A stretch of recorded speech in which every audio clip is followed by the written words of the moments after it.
ప్రేక్షకులకు శ్రీ విశ్వావసునామ సంవత్సర శుభాకాంక్షలు. షడ్రసోపేతమైన ఉగాది పచ్చడి వలె మీ జీవితాల్లోనూ అన్ని రసాలను ఆస్వాదిస్తూ ఆనందించాలని కోరుకుంటోంది మా సమరం ఫుడ్ ఛానల్. తెలుగువారు జరుపుకునే అత్యంత ముఖ్యమైన పండుగల్లో తొలి పండుగ ఉగాది. ఈ రోజు నుండే మనకు కొత్త సంవత్సరం ప్రారంభమవుతుంది. ఈ పండుగ తర్వాతే మిగతా పండుగలన్నీ మొదలవుతాయి. ఈ ఉగాది రోజున మనం చాలా రకాలైనటువంటి పిండి వంటల్ని తయారు చేసుకుంటాం.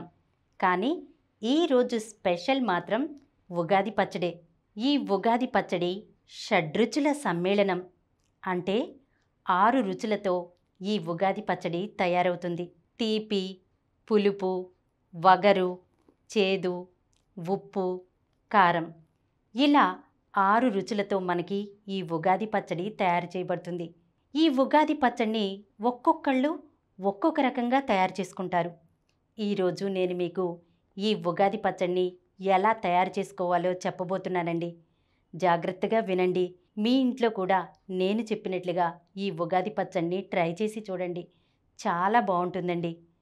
ముందుగా ఈ ఉగాది పచ్చడిలోని పులుపు కోసం కొత్త చింతపండుని నార తీసేసి అలాగే గింజలు తీసేసి 35 గ్రాములు తీసుకోవాలండి. దీంట్లో 200 మిల్లీలీటర్ల నీళ్లను పోసుకుని ఒక 15 నిమిషాలు నానబెట్టుకోవాలి. చేదు కోసం వేపపూత. ఈ వేపపూతను అరచేతిలో వేసుకుని నెమ్మదిగా మర్దనా చేస్తే పూరేకులుగా విడిపోతాయి. పూరేకులుగా విడిపోయినటువంటి వీటిని 2 చిన్న చెంచాలు లేదంటే ఒక పెద్ద చెంచా తీసుకోవాలి. మర్దించిన తర్వాత వీటిలో ఉన్నటువంటి కాడలు, మొగ్గలు తీసేయాలి. ఇంకో రుచి ఉప్పు, కారం. కారం కోసం 15 నుండి 20 మిరియాలను తీసుకోవాలి. ఉప్పు కోసం 1 చెంచా రాతి ఉప్పును తీసుకోవాలి. ఈ రెండింటిని మెత్తగా దంచుకోవాలి. ఇప్పుడు ఇంకో రుచి వగరు. వగరు కోసం మామిడి పిందెలను తీసుకోవాలండి. మామిడి కాయలను కాదు. ఇంత చిన్న పిందెల్లోనే మనకు వగరు అనేది ఉంటుందన్నమాట. ఇప్పుడు ఈ మామిడి పిందెను చిన్న చిన్న ముక్కలుగా కట్ చేసుకోవాలి. ఇప్పుడు మనం 15 నిమిషాలు నానబెట్టుకున్నాం కదా చింతపండు, దాంట్లో ఉన్నటువంటి పిప్పంతా తీసేస్తే పలుచని చింతపండు పులుసు మిగిలి ఉంటుంది.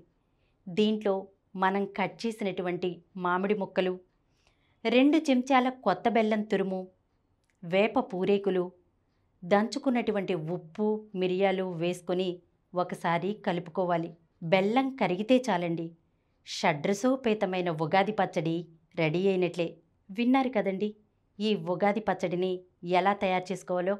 మరి తప్పకుండా మీ ఇంట్లో కూడా నేను చెప్పినట్లుగా ట్రై చేసి చూడండి. ప్రేక్షకులందరికీ మరోసారి ఉగాది శుభాకాంక్షలు. ఈ వీడియో మీకు నచ్చినట్లయితే మా ఛానల్కు సబ్స్క్రైబ్ చేయండి, లైక్ చేయండి, మీ ఫ్రెండ్స్కి షేర్ చేయండి. ఇలాంటి మరిన్ని వీడియోస్తో మీ ప్రమీల రెసిపీస్లో వచ్చే ఎపిసోడ్లో కలుసుకుందాం.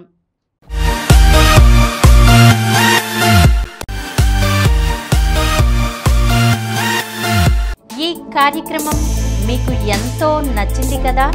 ఇటువంటి మరిన్ని వీడియోల కోసం అనతి కాలంలోనే 20 కోట్లకు పైగా వ్యూస్ సాధించిన సమరం ఛానల్ సమర్పించు సమరం ఫుడ్ ఛానల్కు సబ్స్క్రైబ్ చేయండి, లైక్ చేయండి, మీ ఫ్రెండ్స్కి షేర్ చేయండి. అలాగే ప్రక్కనున్న గంట సింబల్ని ప్రెస్ చేయడం మర్చిపోకండి.